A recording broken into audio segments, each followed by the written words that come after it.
Thank you, Nancy, and hello everyone. I'm Evelina and this is Nahal. Hello, hi everyone. We work in the Research and Thought Leadership Group at Cambridge English. Welcome to this webinar on Understanding Assessment, What Every Teacher Should Know. What we'll try to do today is help you understand some key ideas and about assessment through simple explanations and some examples as well. So our aim today is first of all to help you understand key assessment concepts. Secondly, we hope that the webinar will help you to develop high quality classroom tests which help with learning. And also we hope that after today's webinar you will be able to evaluate existing tests and decide if they're appropriate for your learners. But first of all, let's start with an activity for you. We're going to give you two tasks which are used in speaking exams. And after you look at those two tasks, we will ask you which task, in your opinion, is better at testing speaking skills. So here's the first example on your screen. It is a reading aloud task from a business exam. Take a look at the task. It involves 6 sentences which test takers have to read aloud. Okay, this is the first task. Now let's take a look at the second task. That is now on the screen for you. Now this task is different. It involves talking about information in pictures. Again, similar to the previous task, think about the question, does this task test speaking? Now let's take a vote on your ideas. Please use the voting buttons to tell us which task, in your opinion, is better at testing speaking skills. Is it task 1, which is the reading aloud task, or is it task 2, which is the task which involves talking about information in pictures? So please use the voting buttons, the two options 1 and 2, and not the text chat. And the options are once again task 1, reading aloud, and task 2, talking about information in pictures. So let's see what you think. Which of these is better at testing speaking? So we have actually quite a strong majority here. What I'm seeing on the poll is that 99% are saying that task B, talking about information in pictures, is better at testing speaking. One of you has said reading aloud, and that's interesting actually. We'll come back to the idea of the usefulness of these two tasks. But I agree. I would say that task 2 is probably better at testing speaking skills. Now here's another question for you. How do you know what made one of these tasks more suitable for testing speaking than the other task? Now this time type your ideas into the text chat now. So tell us, what do you think made one task more suitable than the other task? Type your ideas into the chat box and let's see what you're telling us. So what made task 2 better than task 1 at testing speaking? Okay, so one person here is saying that it is spontaneous production. This is Maite. She's saying there's spontaneous production. I agree. By this I think you mean that you have to produce some language instead of reading language which is given to you. And another person is saying creativity is involved. I think that again gets to the idea that you have to create language versus just reading something on the page. Another person is saying that there is more fluency involved in the second task. So again, the idea of having to produce some speaking yourself. I see that someone else is also saying that the first task involves reading much more than speaking. So I agree with this. Just to summarize what you've said, I would say that the first task tests reading, which is one of the points that you made, and not really speaking. The first task simply involves also producing words, but the second task requires turning ideas into language. So that was the idea of spontaneous production that some of you mentioned. And also, there is a very narrow idea of speaking in the first task, whereas there's a broader definition of speaking in the second task. So you gave us some very, very good ideas that we agree with. Now, when evaluating the previous two tasks in terms of how appropriate they were for testing speaking, you are basically putting assessment literacy into practice. Assessment literacy means understanding assessment and knowing what assessment is doing. It means that if you evaluate a test or you try to develop a test, you understand and you can apply basic assessment principles. So why is it that assessment literacy is so important? Before we answer that, let's take a look at what students and teachers say about assessment, and then we'll answer that question again. Students might say something like this: when you do some exams, it is useful because it tells you how well you're doing in English, even though I don't actually like the test so much. In other words, learners feel that tests are useful as a tool for helping them understand their progress in English. But at the same time, they also tend to dislike the tests because of pressure, anxiety, and things like competition. Now, turning to teachers, a typical comment you might hear often is something like, the best tests should mirror what happens in the classroom. But sometimes, instead of focusing on improving learning, I'm actually focusing on improving test scores.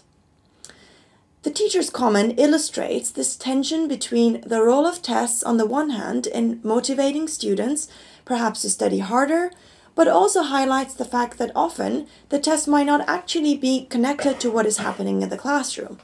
For example, when you use a multiple choice grammar test to assess writing skills.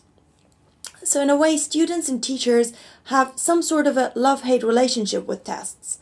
In other words, while they each can see a value in tests, they also have criticisms of them.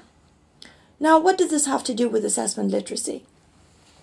Well, assessment literacy, which is the knowledge about good practice in assessment, helps teachers to develop tests which support learning. It also helps them evaluate and select tests which have a positive impact on learning. So when a teacher has knowledge of assessment, this will help their students because high-quality tests actually assist learning. So basically, what we're going to do in this webinar is that we'll help you to develop assessment literacy. Now let's move on to some key concepts in assessment. A general overarching concept in assessment is validity. Validity refers to whether the test is measuring what it aims to be measuring.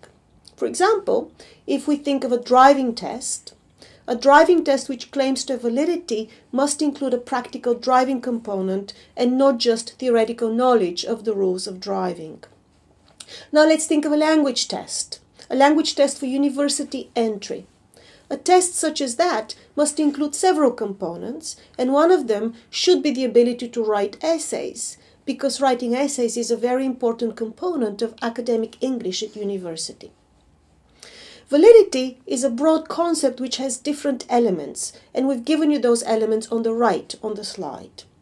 And they are test purpose, test takers, test construct, test tasks, test reliability, and test impact.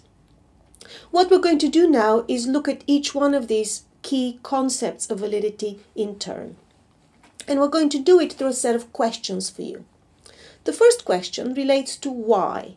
Why am I testing? And here are some possible reasons that we've given you.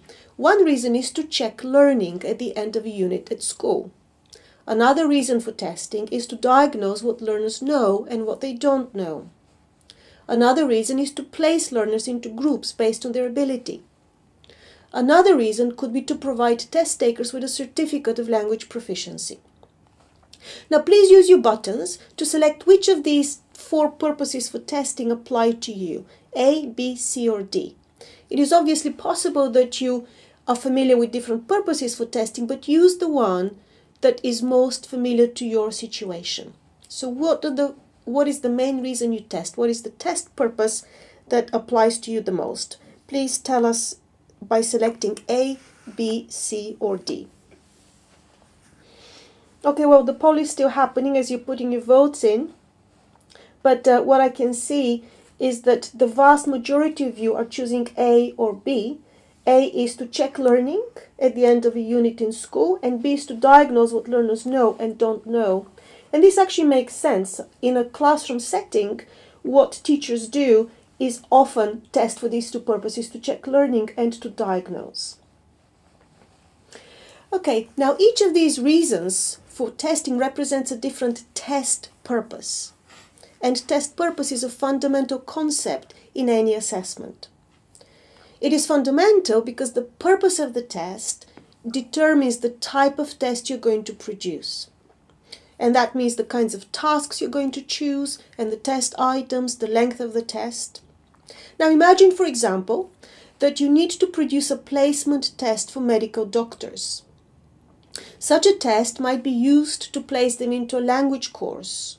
But in contrast, a certificated proficiency test for doctors may be used to decide if they're able to start practicing medicine in an English-speaking country. And the important point here is that the different test purpose would result in a different kind of test. Now, the second key question that we'd like to focus on is, who am I testing? Is it, for example, primary school children? Is it teenagers? Is it adults? Is it airline pilots or doctors, and so on and so forth? So the key term here is therefore test takers. The reason why this is so important is because the test has to be appropriate for the test takers it is aimed for. For example, if our test takers are primary school children, we might want to give them more interactive tasks or games to test their language ability. But we might not necessarily give such tasks to adult learners. Or we might use role plays with doctors when testing their listening skills. But we might use more lectures and monologues with students at university in order to make the tasks more relevant to our test takers. Okay, now let's look at the third question, and that question is, what am I testing? For example, am I testing communicative language ability? Or am I testing something narrower, such as speaking ability? Or maybe even narrower, such as pronunciation?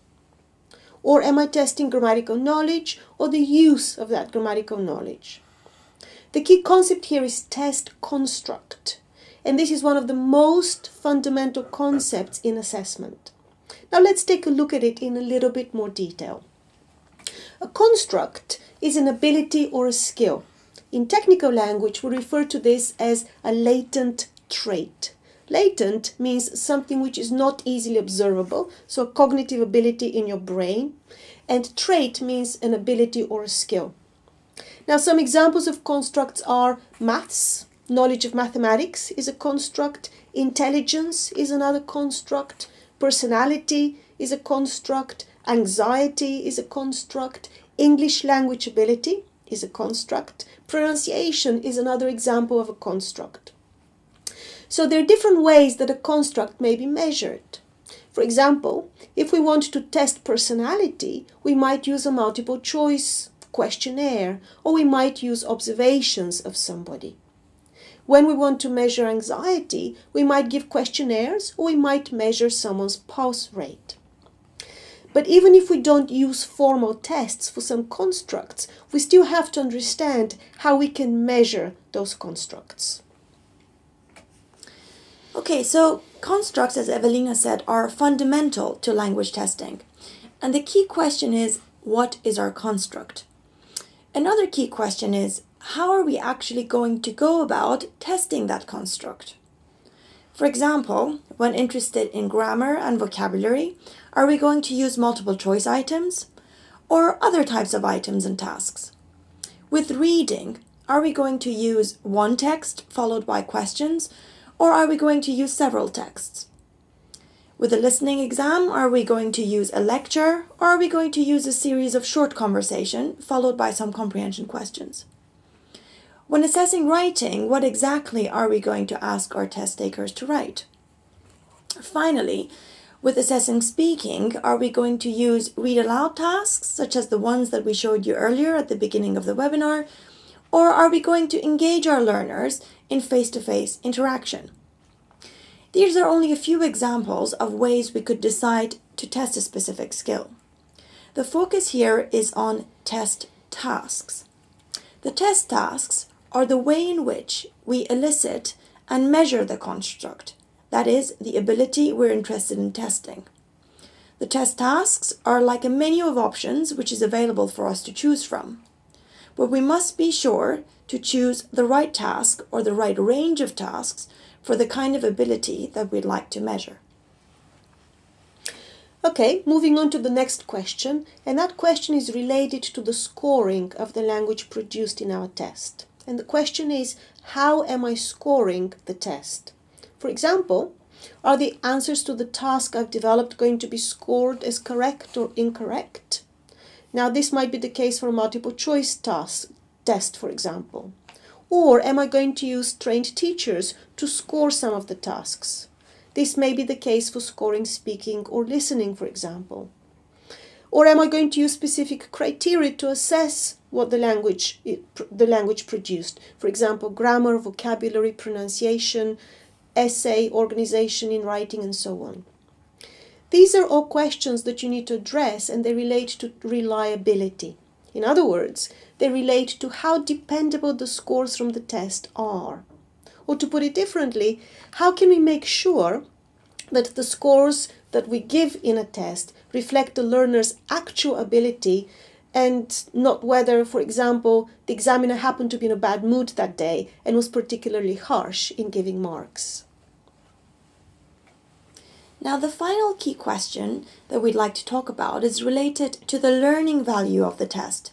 That is, how is my test benefiting my learners? Is it supporting learning through, for example, the use of authentic tasks and engaging learners in situations which are similar to the ones that they face outside of the classroom? Or is the test benefiting learners through, for example, including all four skills, such as reading, writing, listening, and speaking, because language proficiency includes all of these different components? Or, for example, is it through providing feedback to the learners based on their performance on the test? Now, all of these different factors would help increase the learning value of the test, and they relate to the idea of test impact. In other words, the effect the test has on learning. Now we have gone through the 6 key questions and concepts in language assessment. Let's quickly go over these with a task for you. We'll give you a few assessment situations and would like you to tell us which concept they relate to. For example, when you use diagnostic tests, we're referring to the concept of test purpose. Now, what about when we talk about the role the test has in influencing what tasks teachers will use in the classroom? Which assessment concept does this refer to?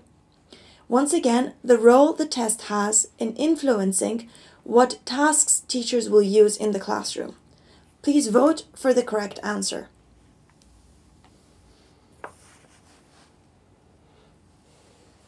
I can see your answers coming in.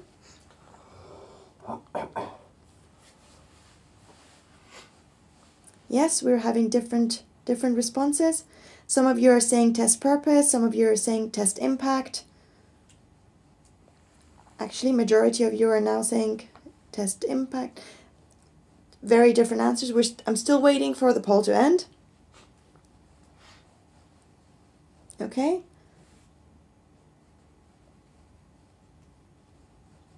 So interesting. A lot of you are saying either test purpose or you're saying test impact. The correct answer is actually test impact because we were looking at the effect of the test on the classroom. What about when we try to make scores more dependable by using assessment scales? What concept does this refer to? Please choose the correct answer. Once again, what about when we try to make scores more dependable by using assessment scales? What concept do you think this refers to? Please choose from the 6 available options.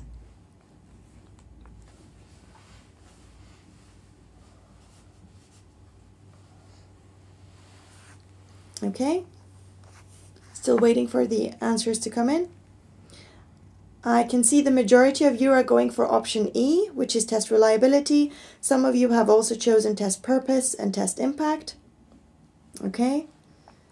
Giving you a few more minutes for everybody's answers to come in. And yes, I can say that the majority of you, 65%, have chosen test reliability, and that would be the correct answer. Now, as we said earlier, these 6 questions all relate to the concept of validity. As a reminder, validity refers to what the test claims to be measuring. Validity, however, does not exist in a vacuum. We can never really say that a test is valid or not valid. Instead, we can say that a test is valid for a particular purpose, or it is not valid for a particular purpose. To go back to the two speaking tasks that we started with at the beginning of the seminar, the one which involved reading aloud is quite a limited task as far as speaking is concerned, but in some cases it may be a valid task to use. For example, you may want to test reading fluency, or you may want to test pronunciation. We can therefore argue that this task is valid for that particular purpose. But if you were interested in testing interaction skills, this task would not actually be fit for purpose, and a face-to-face speaking test would be more appropriate. So we always need to consider the fitness for purpose of a task or a test. Okay, so far we've looked at the 6 key questions and concepts. Now in the rest of the webinar, we would like to focus in a bit more detail on 4 of these concepts. These are test construct, test tasks, test reliability, and test impact. Now let's start with test construct. As a reminder, test construct refers to the sometimes hidden ability we're trying to measure. Now a construct has 2 elements, a cognitive element and a task element. In other words, we can make the cognitive ability observable through a task. Now the point here is that we don't just randomly put any tasks in a test, but we put tasks in a test because we want them to activate certain cognitive processes.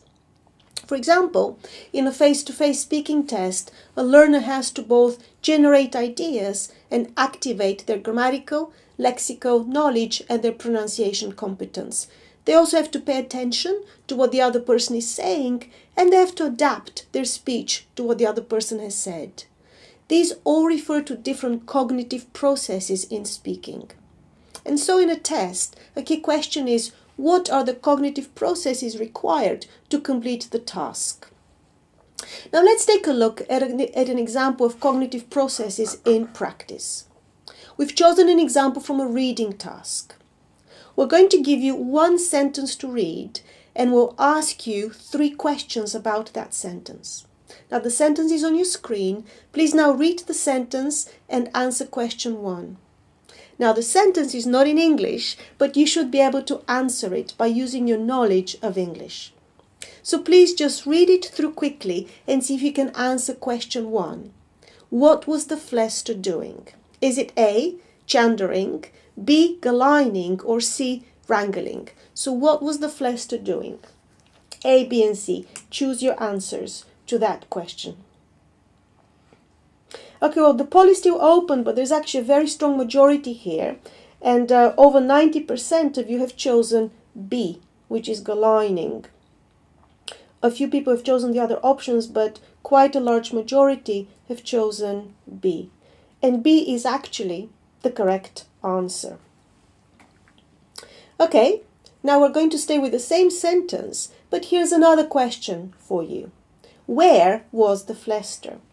Is it A, begrant the Quistly? Is it B, besand Chander? Or is it C, begrant the Bruck? Again, read the sentence and choose A, B, or C.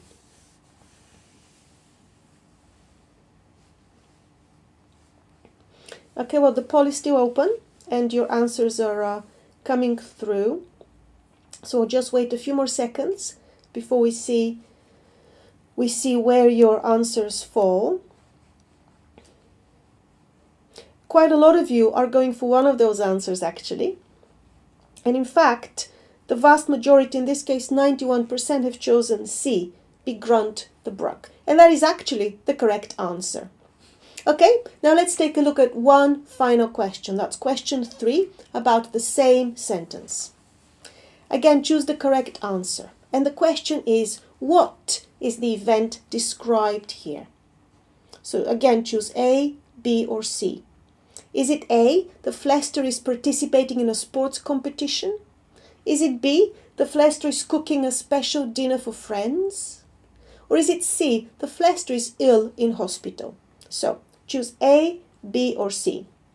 What is the event described here? So your answers are still coming in. And let's see how they shape up. Interesting that a lot of you are actually going for one of those options. Okay, just a few more seconds for the poll to close. And what we're finding is that 80% went for A, 11% chose B, and 8% chose C. Now, even though there's quite a strong majority here, it's not as strong as with the previous questions, and more of you have gone for any of these options. Now, let's think about the questions we asked you. What actually makes questions 1 and 2 different from question 3? What we'd like to ask you is to share your ideas in the chat box. Think about things like the sentence structures between the different questions and how hard it was to pick up the gist of each question. So what do you think actually makes question 1 and 2 different from question 3?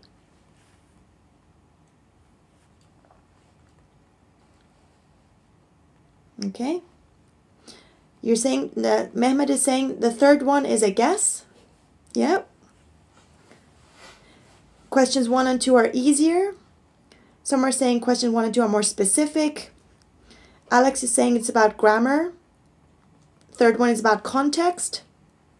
Yes, you're right, actually. So to summarize, you're mentioning ideas which are related to, for example, finding clues in the sentences, or guessing meaning from the lexis and grammar in the sentences in the first 2 questions. Whereas in the third question, you need a bit more information than what is provided in the actual sentence. And yes, these are very good suggestions and we would agree with you. To put this in another way, questions 1 and 2 are tapping into sentence level knowledge of a language. But question 3 goes beyond the sentence to inferential skills. The first 2 questions are asking the learners to read the lines, whereas the third question asks them to read beyond the lines or between the lines. Now let's take a look at this in a bit more detail. Here's an overview of some of the cognitive processes which reading involves when reading a text carefully. There are 2 generally levels of comprehending the text. There's a local level and there's a global level. At the local level, we cognitively process the lexic, grammar, and syntactic form and meaning of the sentences. However, at the global level, we go beyond the meaning of individual sentences to comprehend main ideas. We make inferences and we try to understand the meaning which is created by the sentences together in the whole text. So going back to the 3 questions which you had to answer, questions 1 and 2 tapped into reading at the local level, whereas question 3 was tapping into reading at the global level. In other words, these questions activated different types of cognitive processes in reading. A key point here is that neither one of these questions is good or bad. What is important is whether the questions in a test trigger appropriate cognitive processes. For example, when developing a test for beginner learners, it may be appropriate to have more questions at the local level. This is because beginner learners are still mastering basic linguistic knowledge, which is related to vocabulary, grammar, and syntax. However, in a test for intermediate or advanced learners of English, you may need to include questions which focus both on the local and a global understanding of the text. Okay, so far we've talked about the cognitive aspect of a test construct. Now let's take a look at the task element of the construct.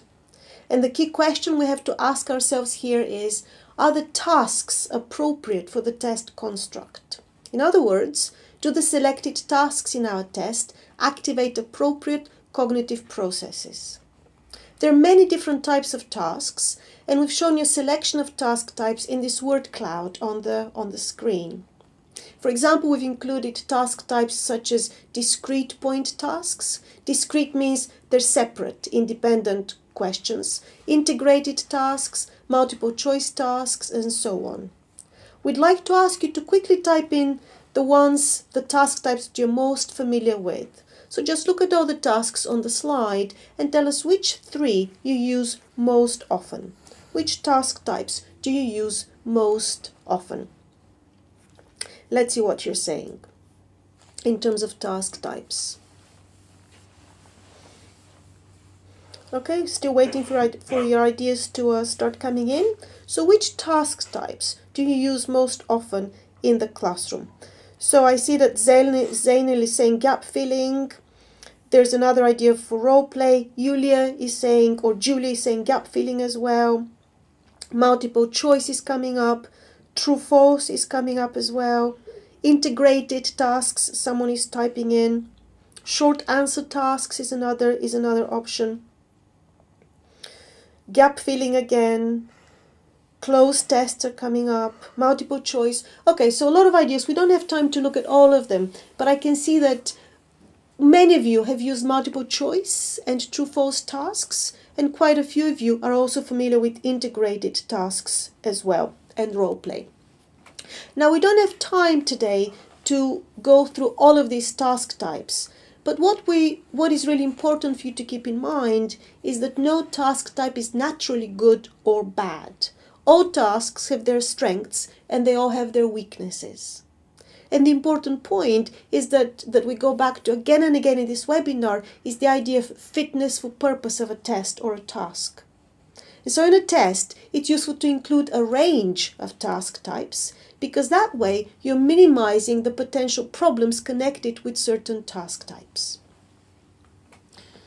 Now, for example, we can look at the multiple choice task, which is often used in tests, and it's one that came up over and over again. You told us that you use very often in your classrooms. The test taker is usually given 3 or 4 options and has to choose the correct one. Now, we've given you an example here. We've chosen it from a listening test, where test takers listen to a short conversation between 2 people, and then they have to respond to a multiple choice comprehension question.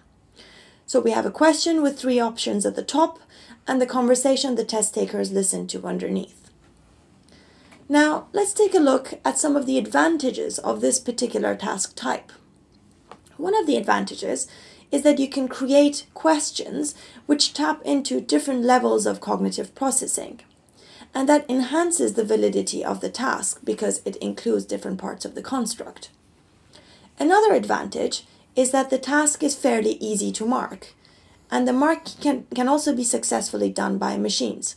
So it's a very practical option. A potential problem, however, with this task type is that there's a chance of getting the correct answer through guessing. A further problem is that answering multiple choice questions is not necessarily an authentic task, since in real life and outside of the classroom, we don't actually go around choosing multiple choice options. Also, research has shown that multiple choice tasks may favor boys because they're more likely to be risk takers. So it would be a good idea not to have all items as multiple choice, but rather to balance out some of the weaknesses that we talked about with strength from other task types. Now here's one more example, this time from a speaking test. This task type involves a paired task in which 2 or 3 test takers are given some prompts, and they have to discuss these prompts together without the guidance of an examiner or a teacher. The example we've included here asks, is it a good idea for students to go on school trips? And it includes possible reasons or ideas that learners can talk about, such as getting on with people, help with lessons, learning about the world, and so on. Now, an advantage of this task type is its high authenticity. In other words, the test replicates skills which learners have to use outside of the test or classroom, that is, interaction with their peers. Another related advantage of this type of task is that it supports the development of interactional skills. A drawback of the task, however, is the fact that performance of the learners could be affected by their partner. For example, the personality of one of the learners in the pair or the group could affect performance on the task. Some might be introverted, some might be extroverted. The age of the learners could also play a role, or their gender, but also their language ability, whether they're a match with somebody from higher ability or lower ability. And these are all factors to consider. Yes, thank you, Nahal. So once again, a reminder that all types of tasks come with advantages and they come with limitations. And it's important, first of all, to be aware of these advantages and limitations. And secondly, it's important to use a range of task types in order to minimize the limitations of tasks and to ensure fitness for purpose. We've looked at a few examples of tasks. Now we'd like to give you a task to look at. Actually, we're going to give you two tasks taken from a writing test, and we'd like you to decide which one of these tasks is better for a writing test. Is it task A or task B? So the two tasks are on your screen, the two examples. There is task A and task B. They're writing tasks. Please tell us which of these tasks do you think is better to include in a writing test. Choose A or B in the poll. So we're still waiting for your answers to come in as you're deciding which task is better to include in the writing test. Is it A, which is on the left of your screen, or is it B, which is on the right of your screen? So your answers are still coming in. We'll just wait a few seconds before we comment on it. And I can see actually, before the poll has closed, that there's actually quite a strong majority. 93% of you, so over 90% are saying that task B is actually better than task A in a writing test. Now let's think about why. Why did you choose task B and not task A? This time, please give us some of your suggestions in the chat box. So just type a few ideas, a few suggestions why you think that task B is better than task A to include in a writing test. What makes it better? Okay, so I see that Georgina is saying that task B tries to contextualize the issue. So what Georgina means, I think, is that task B creates more of a context around, so it gives more information about the situation, and I agree with that. Someone else says task B is more specific. Again, I agree with that. I think it relates to the idea of providing more information so that the test takers know what is expected of them.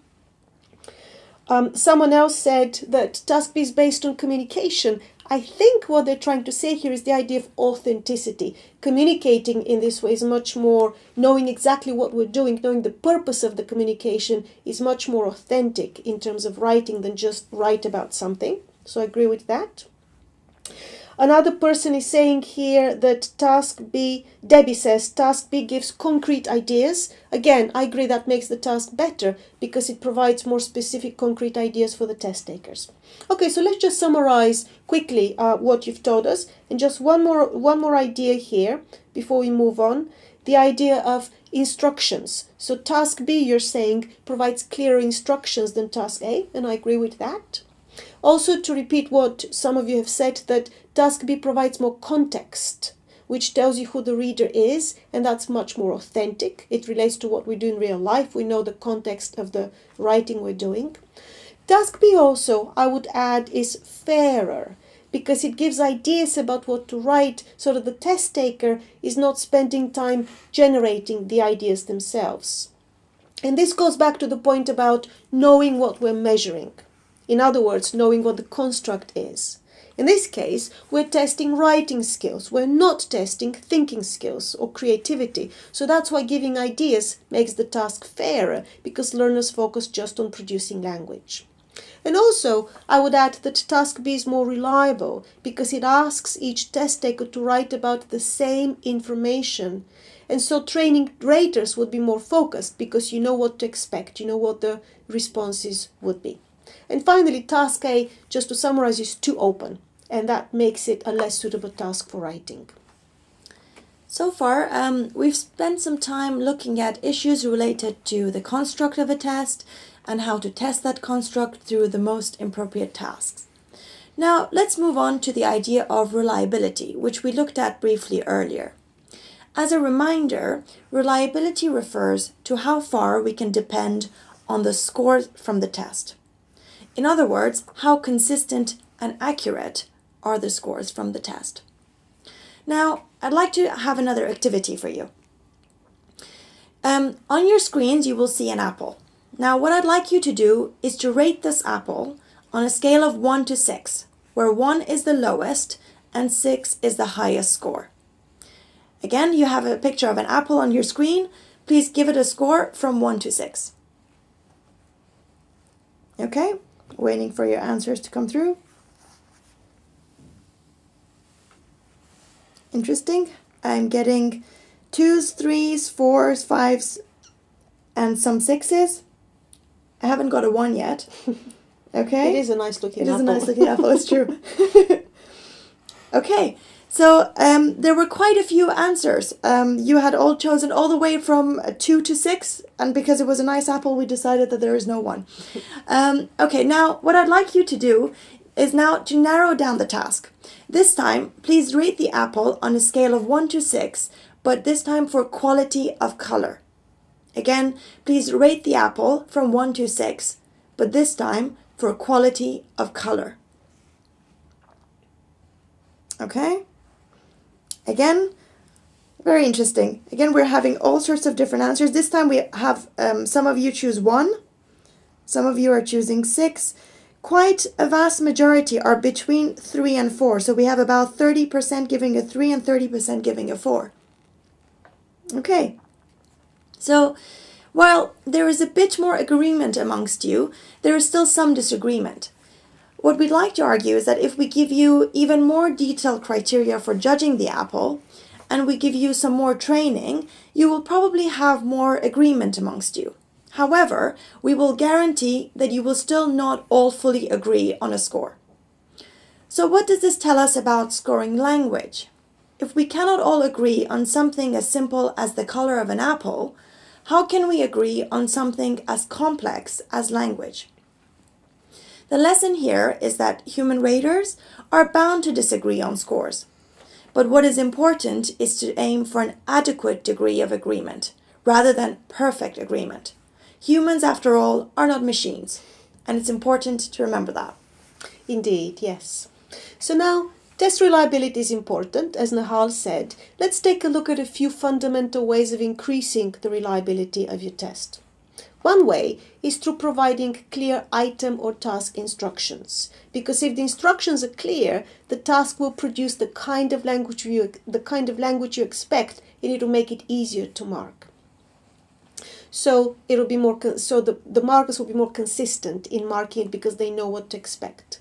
Now, clear assessment criteria is another way of increasing reliability, because if your raters know what they need to focus on when marking, then they'll have high levels of agreement. And finally, we've given you one more way of increasing reliability, and that's training examiners or teachers. That has a huge impact on reliability because it increases the agreement of the raters. Now, in the case of speaking, you have to train your raters or teachers also to deliver the test in a consistent way, and not just to mark it in a consistent way. Now, we mentioned the need for clear assessment criteria and scales, and we've given you an example of rating scales. In this case, we've taken it from the Cambridge English first exam, which some of you are probably familiar with, and it shows you a set of analytic scales for speaking. Analytic scales means that the scales are broken down from a holistic, they're not a holistic scale, but they're broken down into different criteria. In this case, the criteria are grammar and vocabulary, discourse management, pronunciation, and interactive communication. And the important point about analytic scales is that learners receive a mark for each one of these criteria. So far, and to summarize, we've talked about concepts such as validity and fitness for purpose and reliability. We now turn to our last concept, which we'd like to cover today. The last concept refers to test impact. As we discussed earlier, this relates to the effect of the test on learning. Some of you may be familiar with the term washback, which is quite closely related to the concept of test impact. Washback means the direct effect of tests on classroom practices. The best way to increase test impact is to test those abilities whose development you'd like to encourage, and not necessarily what is easiest to test. For example, here are some activities which take place quite regularly in a typical communicative classroom. For example, discussing in pairs or small groups, describing photos and visuals, asking and answering questions, information gap activities, reading texts aloud for pronunciation practice, completing dialogues, giving presentations, and so on and so forth. Now imagine that a test only includes the following 3 task types: reading aloud, describing pictures, and talking about a topic. In such cases, there is a danger that as a consequence of the test, the learning which happens in the classroom will be only limited to tasks that resemble those on the test. So a lot of the time will be spent on production of language and not necessarily on interaction. Okay, so let's end with a summary of what we've covered today. Good tests are tests which test what they set out to test. In other words, they have construct validity. Good tests produce scores which can be trusted. In other words, they have reliability. And also, good tests support learning. In other words, they have positive impact. But also, good tests need to be practical to develop and deliver. Now imagine, for example, that you've produced a fantastic test for speaking for your school. It has fitness for purpose, it produces reliable marks, it has a positive impact on learning. At the same time, though, your perfect test requires that all the English teachers in your school have to deliver and mark the test over 5 full days. But they also need to teach their regular classes in that time. Now that test is clearly not a practical test and would be very difficult to sustain.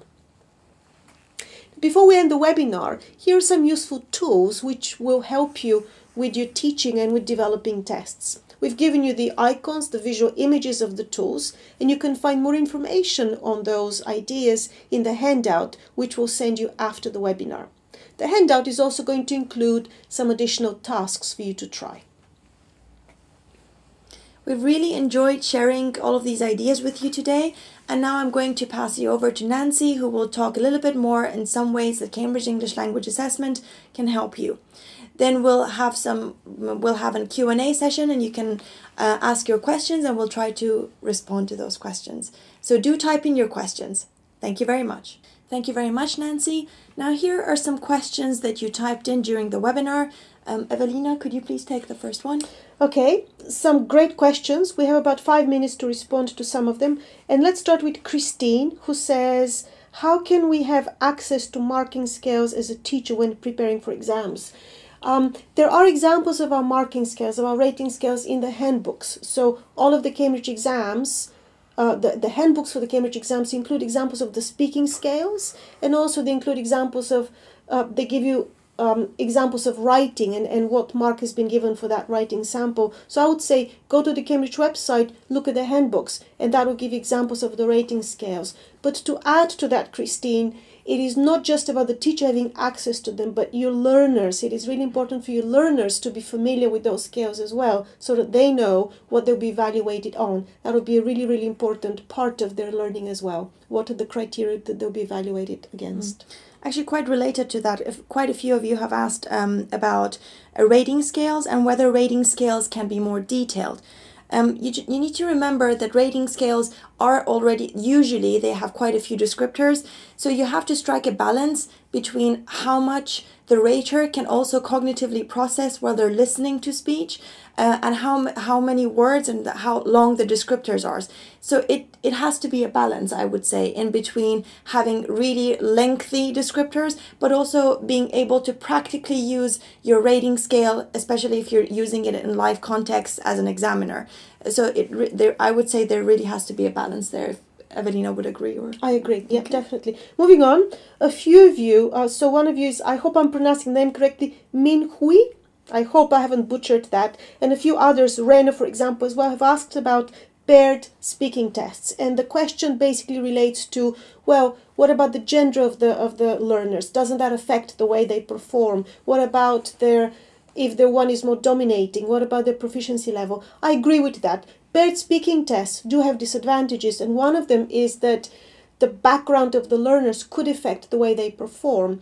The key variable that has the biggest impact is the language proficiency of the learner. So if one is much more advanced than the other, a paired test doesn't work, which is why we don't have paired tests in all of the Cambridge exams, but we only include paired tests in the ones that focus on a narrow range of English proficiency. For example, Cambridge First tests at the B2 level. So any differences in proficiency will not play such a big role. But a test like IELTS, for example, cannot use a paired test because then differences in proficiency might be much bigger.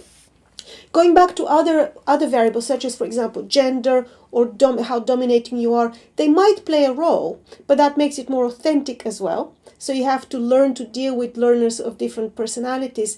The key point is, though, that a paired test includes only one task which is paired. There are other task types in that test. So in a paired test at Cambridge, we have a question and answer task. We have a describe a picture task. We have a paired task. We also have a discussion task with the examiner involved. So we have a range of tasks, and the point is to make the test as authentic as possible, but to limit any possible problems with any of these task types by having a different range of tasks that we use.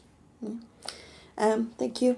I have another question, very interesting, from Samara, who is asking, in a modern test, is there any room for grammar and vocabulary exercises?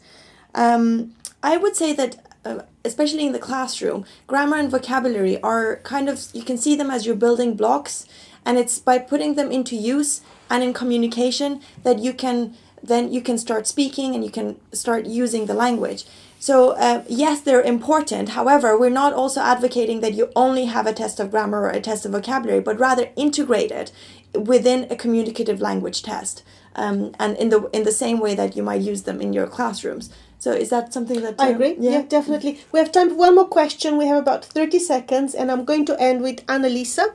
And Annalisa says, is it better to have a continuous assessment or just a final assessment? My very strong definitive answer is yes, it is better to have continuous assessment, to be testing throughout the period of study, because all the learning checks and all the feedback that you give, that's crucial. Don't just assess but give feedback, then helps learners to improve. But then the summative assessment should work in a complementary fashion with the formative one, so that the two are actually leading to learning, and you're integrating assessment and learning continuously throughout your teaching. Okay, we have to end. It's 11 o'clock here in the UK, and this is all we have time for. Thank you very, very much for attending today. We've had about, I think, over 800 participants, and it's been a true pleasure and a privilege to be able to share our ideas with so many of you. We hope you have found it useful, and we look forward to seeing you at our future webinars. The next webinar which is coming up is going to be introducing IELTS life skills. Thank you very much. Bye-bye. Bye.